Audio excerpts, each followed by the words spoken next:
Buenas tardes, ¿qué tal?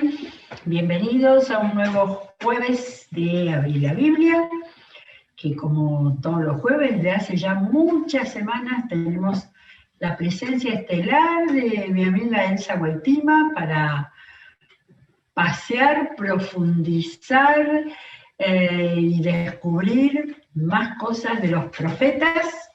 ¿Qué tal, Elsa? ¿Cómo estás? Hola, Silvia. ¿Qué tal? ¿Todo bien?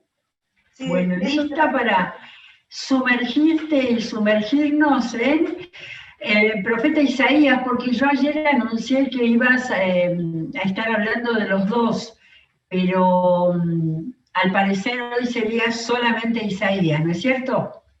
Claro, sí.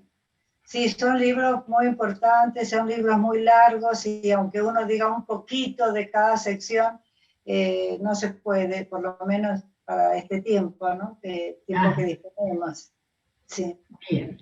Entonces, abrimos Isaías. Abrimos Isaías, sí. Bueno, estamos hablando de los profetas del siglo VIII antes de Cristo. A ese periodo de tiempo corresponde el profeta Isaías, aproximadamente en el año 740 a.C. Se nos dice que comenzó a profetizar en el año de la muerte del rey Usías, pero es muy posible que él ya haya tenido contacto con el palacio y haya recibido la voz de Dios, haya estado dedicado a las cosas del Señor y a la consejería de los reyes, ¿no? El tiempo de él estamos hablando de un profeta de Judá, del reino de Judá. Entonces, cuando decimos que estaba en palacio o tenía acceso libre al palacio, estamos hablando de Jerusalén, ¿no? Profetizó durante los reinados de Jotam, Acaz y Ezequías, y posiblemente, aunque no se lo menciona, en el primer tiempo de Manasés. El rey Jotam fue un rey muy obediente al Señor, y de él nos dice la Biblia que preparó sus caminos delante de Jehová y fue prosperado en todo lo que hizo. Ahora, a él lo sucede en el reino Acaz, y Acaz es un rey terrible, absolutamente pagano, cometiendo excesos de toda índole, inclusive llegó a sacrificar sus propios hijos a los dioses paganos. A Acaz, de terror, a Acaz lo sucede Ezequías. Ezequías fue un hombre obediente a la voz de Dios, consultaba siempre a Isaías, lo recibía, escuchaba la palabra. Después tuvo ese paso en falso con la visita de los babilonios, pero fue un rey que trató de agradar al Señor, ¿no? En todo lo que hizo. El tiempo de Ezequías fue muy rico y muy importante para la compilación de los libros de la Biblia. Inclusive se piensa que en esa época el reino de Israel, viéndose ya perdido por el ataque asirio, envió a algunas personas con sus escritos, con sus pergaminos, con sus papiros, para que se conservaran fueran conservados en Jerusalén. Después que habían pasado décadas y décadas peleándose dos pueblos hermanos, ¿no? Isaías es contemporáneo de Miqueas en Judá y contemporáneo en el reino de Israel o reino del norte, Amós y Oseas. Quería aclarar que como tienen varios nombres los reinos, el reino de Israel es la parte norte, que se llama el reino del norte, y también se le llama Efraín. En el libro de Isaías y en otros libros se lo llama Efraín.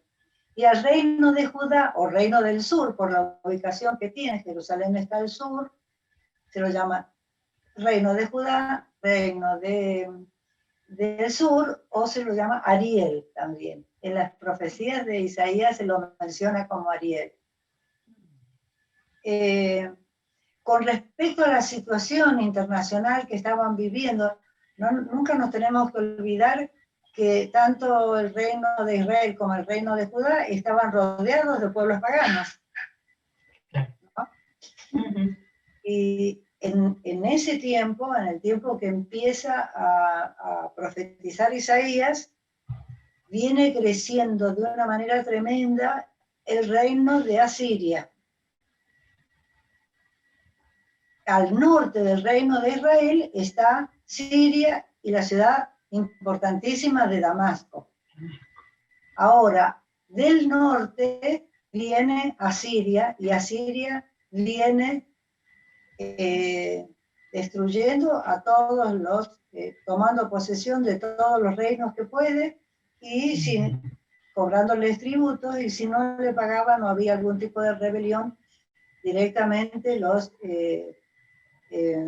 mataba y los llevaba cautivos. Esa era la costumbre, llevarse cautivos y colonizar, por llamarlo de alguna manera, esos lugares con otros cautivos que tenían de otros pueblos. Esto tenía un sentido tremendo. Esto estaba hecho con un objetivo. La idea era que esas pocas personas que quedaban en el lugar perdieran su identidad como pueblo, perdían su religión, perdían su idea de familia, entonces se mezclaban con los que venían. Así pasó con el reino de Israel, y los residentes que habían quedado israelitas se unieron con personas que venían de otros cautiverios y formaron lo que después se llamó el pueblo de los samaritanos. En este tiempo de un gran resurgimiento de Asiria, los reyes son Tiglat-Pileser, Salmanasar, que están mencionados estos todos en la Biblia, están en los libros de Reyes. Salmanasar y Sargón, que en los libros de historia se lo nombra como Sargón II. En el reino de Israel habían puesto un rey israelita, el rey Oseas, era un rey títere de Asiria. Pero este rey intentó, por bajo cuerda, pedir ayuda a Egipto, y eso despertó la furia de Asiria, que asoló el reino de Israel y asoló Samaria, como estamos comentando, ¿no? Como era su costumbre. Bien. Ahora, Isaías está profetizando unos años antes de la caída de Israel. Isaías, no solo Isaías y los demás profetas, también el Señor les da profecía para los dos reinos, porque para el Señor sigue siendo el pueblo de Israel original, el que él sacó de Egipto, aunque entre ellos estuvieran divididos. El libro, que es un libro de los más largos de la Biblia, con sus 66 capítulos, se puede dividir, está dividido inclusive en algunas Biblias, del capítulo 1 al 35, con el que se puede poner el título de Pecados y Condenas, es decir, se mencionan los pecados que están cometiendo los pueblos y se dice qué es lo que va a hacer Jehová si no se arrepienten de eso. De cualquier manera, del capítulo 1 al 35, también hay palabras de promesas de bienestar si cambian su actitud, si obedecen al Señor. Ahí tenemos inclusive la promesa del Mesías, el capítulo mesiánico del capítulo 9, por ejemplo, y también el libro de Manuel. Es decir, no es todo solamente condena, pero las condenas son variadas para Jerusalén, para Israel, para Babilonia, es decir, para siglos después. para los filisteos, para los moabitas, para Damasco. Hay muchos capítulos de condena. Para leer algo sobre esta sección, digamos, del 1 al 35, vamos a leer en el capítulo 8, versículos 3 y 4 del libro de Isaías. Capítulo 8, versículos 3 y 4.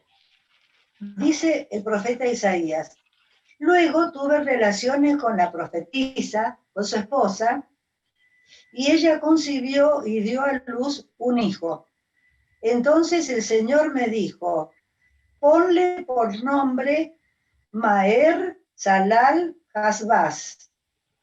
Antes de que el niño aprenda a decir papá y mamá, la riqueza de Damasco, o sea, de Siria, y el botín de Samaria, o sea, el reino de Israel, serán llevados ante el rey de Asiria. Profecía que está determinada hasta en el tiempo. El niño, cuando nació, le pusieron nombre y dijo, bueno, antes que diga mamá y papá. O sea, que prácticamente se puede considerar en forma inmediata. Esto sobre el reino de Israel. En el mismo capítulo,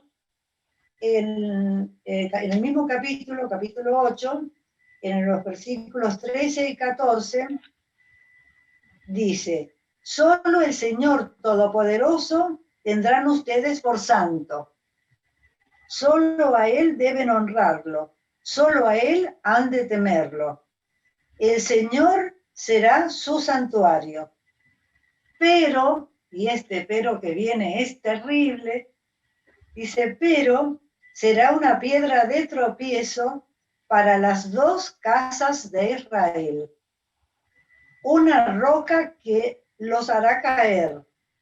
Será para los habitantes de Jerusalén un lazo y una trampa.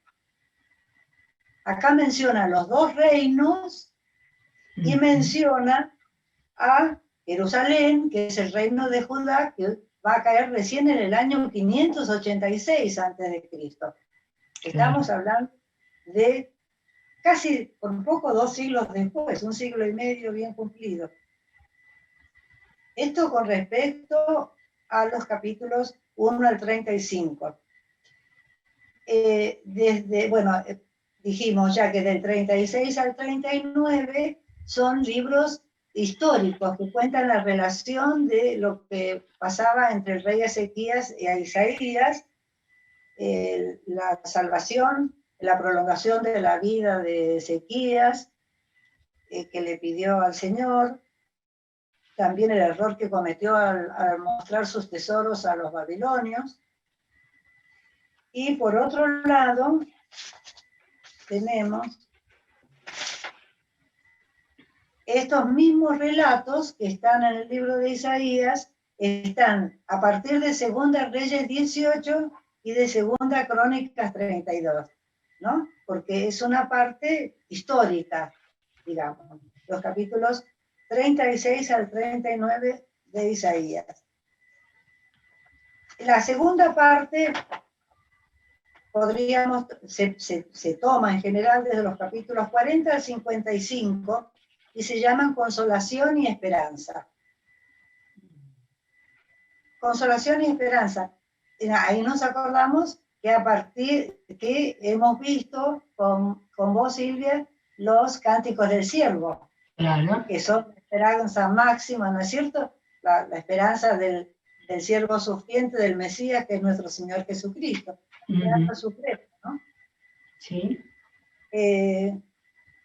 Pero podemos leer también, para leer algo de cada una de las secciones, Isaías 41, 9 y 10, en donde hay una declaración de amor de Dios hacia el pueblo de Israel. Tremenda. Dice, te tomé de los confines de la tierra, te llamé de los rincones más remotos y te dije, tú eres mi siervo, yo te escogí, no te rechacé. Y en el versículo 10, así que no temas, porque yo estoy contigo. No te angusties, porque yo soy tu Dios. Te fortaleceré y te ayudaré. Te sostendré con mi diestra victoriosa. Es decir, está dando siempre una palabra de esperanza. Va a haber un remanente que va a ser bendecido, pero no escapan al castigo, a los cautiverios, ¿no? Igual el Señor los va a traer y se los rescata de los cautiverios y los trae otra vez a su tierra, ¿no? Ujú. Y la tercera sección, que sería del capítulo 56 al 66, es el tiempo de gracia. Y ahí tenemos, por dar un solo ejemplo, la preciosa palabra del capítulo 61, capítulo 61, desde el versículo 1, que son las palabras que dice el Señor en la sinagoga de Nazaret, la primera presentación, ¿no? Claro. La tenemos también en Lucas 4, 17, 21. Ujú. Pero acá en Isaías 61 dice: el Espíritu del Señor Omnipotente está sobre mí, por cuanto me ha ungido para anunciar buenas nuevas a los pobres, me ha enviado a sanar los corazones heridos, a proclamar liberación a los cautivos y libertad a los prisioneros, a pregonar el año del favor del Señor, el día de la venganza de nuestro Dios, a consolar a todos los que están de duelo y a confortar a los dolientes de Sión. Y sigue así de la reconstrucción de las ruinas antiguas y demás. Ahora, esto solamente para dar un ejemplo de la tercera parte, digamos, del libro de Isaías. Igual yo quería aclarar lo siguiente. Los eruditos del siglo pasado, creo que de comienzo del siglo pasado, entienden que el libro de Isaías, no todo el libro de Isaías está escrito por el profeta, sino que la segunda parte estaría escrita y la tercera por alguien de la escuela de profetas de Isaías, o inclusive por dos personas distintas o por dos grupos, unos de la segunda parte cuando estaban en Babilonia y la tercera cuando volvieron. De cualquier manera, nosotros tenemos el criterio que el Señor se refirió al libro de Isaías y en el Nuevo Testamento se menciona como dijo Isaías, y entendemos que fue el profeta Isaías el que escribió o el que recibió estas profecías. Y si no fue el profeta Isaías, si fue algún otro profeta o grupos de profetas, sabemos que el que inspira la profecía es el Espíritu Santo. Entonces, es una coautoría que puede ser una persona u otra. Por eso no nos detenemos en eso y no valorizamos todo el libro por igual como palabra de Dios. Así la tenemos y así la recibimos y la aceptamos y la respetamos.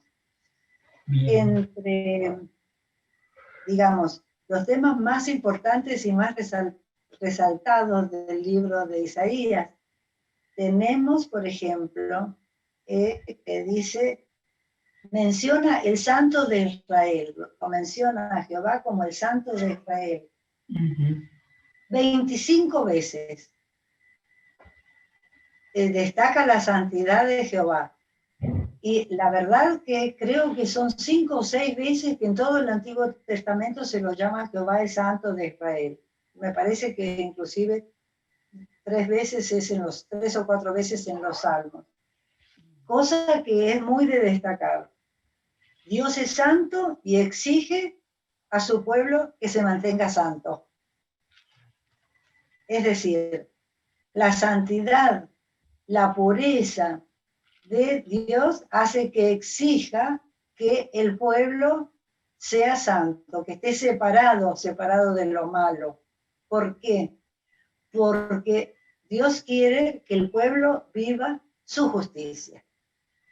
Es decir, su justicia es una buena relación con Dios y una buena relación con las personas.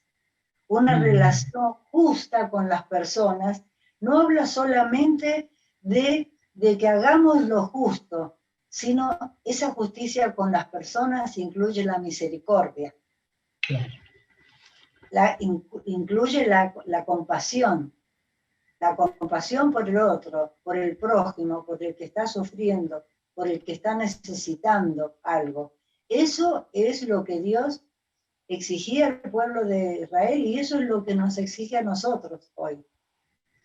Tener una buena relación con Dios es ser obediente a lo que Dios nos manda en su palabra y de sentir ese mismo amor que tenemos por Dios, sentirlo por el prójimo.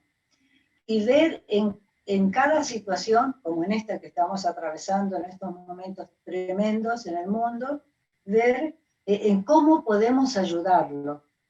Cómo podemos ayudarlo en lo material, en lo espiritual, en lo emocional, darle ánimo, darle coraje, hablarles del Evangelio y hablarles de la situación que se está viviendo en el mundo y cómo nosotros tenemos puesta nuestra fe, nuestra esperanza en Dios, que nos va a ayudar a atravesar esta tormenta.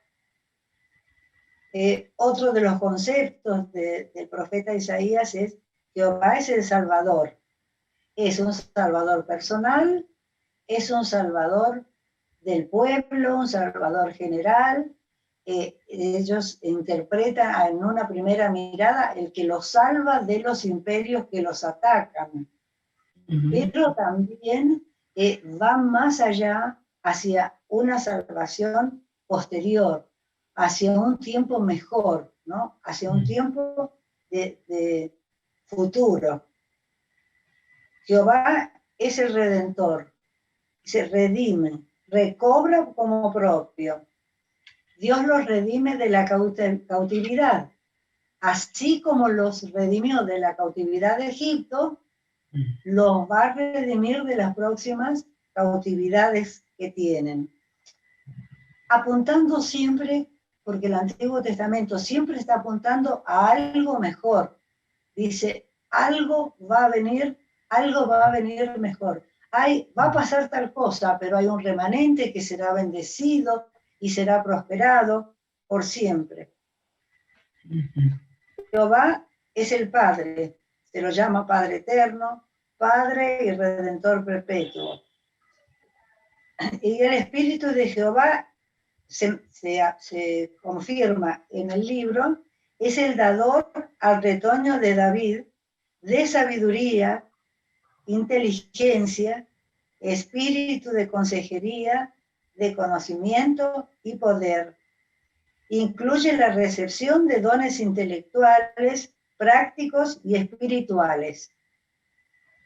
El Santo Espíritu se enojó con el pueblo durante el Éxodo y también después lo pastoreó.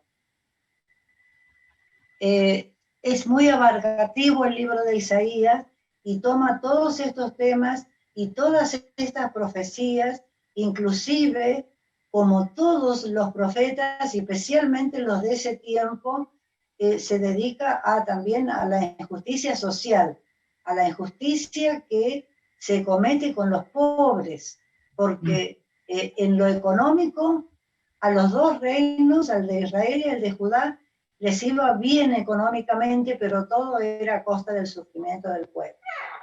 Y ya, con la idea de ir terminando, me gustaría leer un pasaje mesiánico que está en el libro de Isaías, que es precioso, que está en el capítulo 9 de Isaías. Capítulo 9, versículos 1 al 7.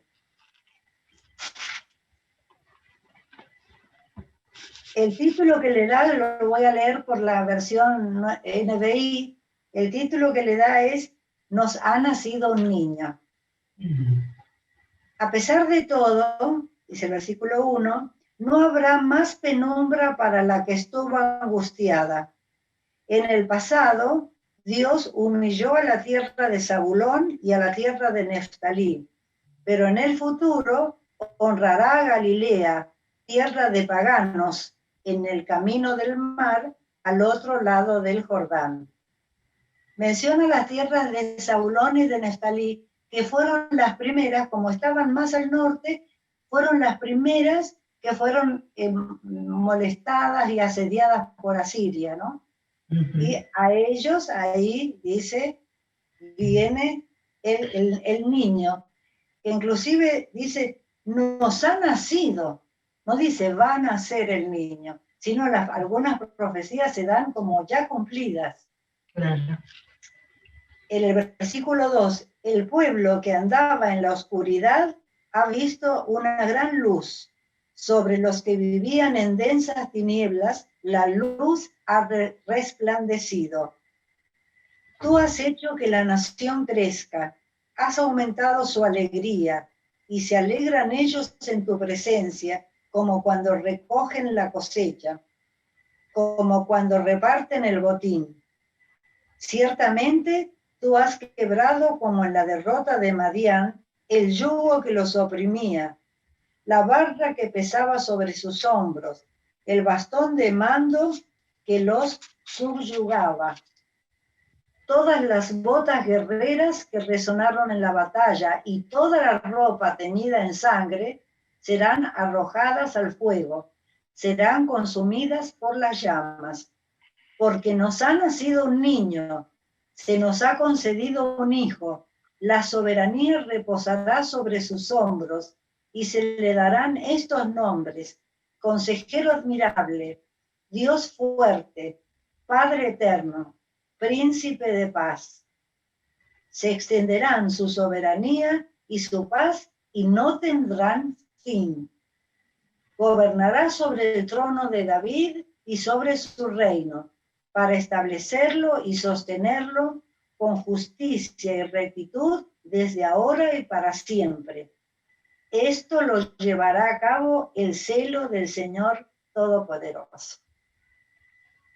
Hermosa profecía del Mesías, en la que nos dice hasta el lugar en donde va a desarrollar su tarea. Se lo nombra consejero admirable, Dios fuerte, Padre eterno, príncipe de paz. Habla su soberanía y su paz que no tendrán fin, que gobernará, es decir, descendiente del trono de David, y sobre su reino para establecerlo y sostenerlo con justicia y rectitud desde ahora y para siempre. Esta es una profecía preciosa con respecto a nuestro Señor Jesucristo, que vino a instaurar el reino de los cielos en la tierra, con su paz, con su amor, con su bendición, para que llegue hasta los confines de la tierra y que esa bendición llegue a todos los que creen en él. En algún momento, cuando hablamos de la Trinidad, reconocíamos en estos nombres dados al Mesías las 3 personas de la Trinidad, el Padre eterno, pero también el consejero admirable, príncipe de paz, Jesús. Qué fantástico, qué bueno, qué bueno. Bueno, esto es un vuelo de pájaro nomás, sobre Isaías. Ahora hay que leerlo. Ahora hay que leerlo, sí. Sería interesante que leyéramos, aunque sean los capítulos que hemos mencionado, ¿no? Para leerlos completos, porque se tiene otra mirada. Bueno, con el tiempo que disponemos no se puede entrar en detalle, no se puede seguir, ¿no es cierto?, una secuencia. Son 66 capítulos. Pero un gran profeta de una gran dedicación a Dios, a las cosas del Señor, una gran obediencia, y apenas el llamado, que eso está en el capítulo 6, no lo habíamos mencionado, el llamado al ministerio, enseguida él dice, heme aquí, yo iré, Señor, a ser tu profeta. Bien, bueno, estamos ya en tiempo cumplido. Entonces, Bueno, el próximo jueves nos traes a Jeremías. El próximo jueves traemos a Jeremías, que me parece que Jeremías es tu preferido. Así que vamos a hablar un poquito de Jeremías y también vamos a mencionar a los contemporáneos de Jeremías, aunque sea unas palabritas y eso, ¿no? Porque es importante también la obra que ellos hicieron, ¿no? Que son libros más cortos, pero no por ello menos importantes. Claro, seguramente. Bueno, muchísimas gracias, Elsa. Ahora hay que leer el libro de Isaías profundamente. Bueno, nos veremos el jueves próximo y después cada día, por supuesto, en Abrir la Biblia. Saludamos a todos, gracias por haber estado y nos encontramos mañana. Que Dios les bendiga.